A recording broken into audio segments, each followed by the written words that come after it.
So we've actually already got a variable type that we're using here, int.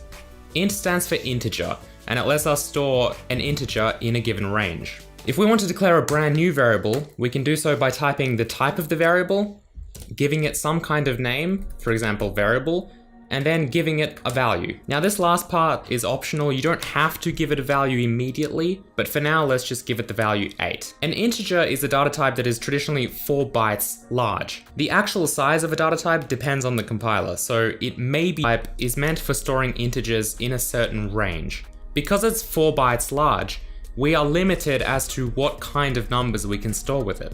Specifically, this is something called a signed integer that can store a value of around -2 billion to +2 billion. Anything larger or smaller than that is going to require more data to store than this int actually supports. So with 4 bytes of data, we can store a value between this range. So let's go ahead and try and print out our variable to the console to see what it actually is. I'll substitute this hello world with this actual variable. This is how we can log a variable to the console. Let's hit F5 to run our program, and you can see it prints out the number 8. Awesome. We can go ahead and modify our variable, for example, by reassigning it to something else, like 20. Let's go ahead and print it again and see what happens. So we're printing it once here and then again here. So we should get the value 8 printing first and then the value 20. And you can see if we run our program, that's exactly what we goes. We actually have quite a few.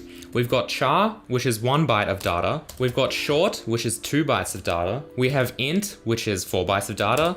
We have long, which is also usually 4 bytes of data, depending on the compiler. And then we have long, which is usually 8 bytes of data. There's also other types like long int. You can also add unsigned to any of these, and it will remove that signed bit and let you set a larger number. Char traditionally is also used for storing characters, not just numbers. So apart from assigning numbers to it, like 50, you can also assign. So a good example of this is if you actually try and print out a char. If I print out this variable, A for example, and I hit F5, I'm not going to get the number associated with it. I'm going to get the character A printed out. So if I replace this with its actual numeric value, like 65, I'm also going to get the value A printed out, as you can see over here. Because cout, if I pass in a char into cout, it's going to treat it like a character, not like a number. If I change it to be some other type, like a short for example, and hit F5, you can see that cout no longer treats it like a character. It's going to actually print out the numeric value.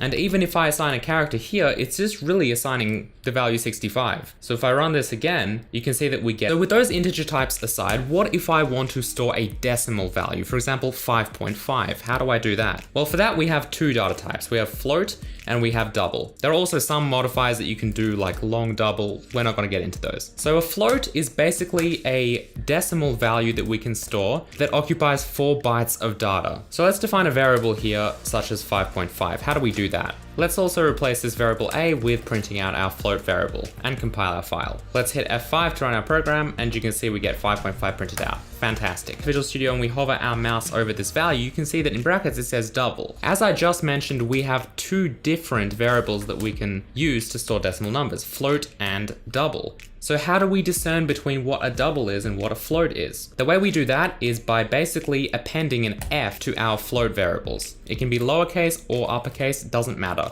But the point is, if we have an F, you can see that we've actually... Finally, we have one more primitive data type to play with, and that is bool. Now, bool stands for boolean, and it can either be true or false. If we try and print it to our console and hit F5, you can see that we'll actually get a numeric value. Print size of bool, for example, we basically just type in the word size of, and then either in brackets or not, doesn't really matter, although I do prefer to use brackets, or parentheses I should say. We type in our data type, hit F5, you can see it tells us that a bool is 1 byte. If I replace this with int and hit F5, we have 4, and if I do something like double and hit F5,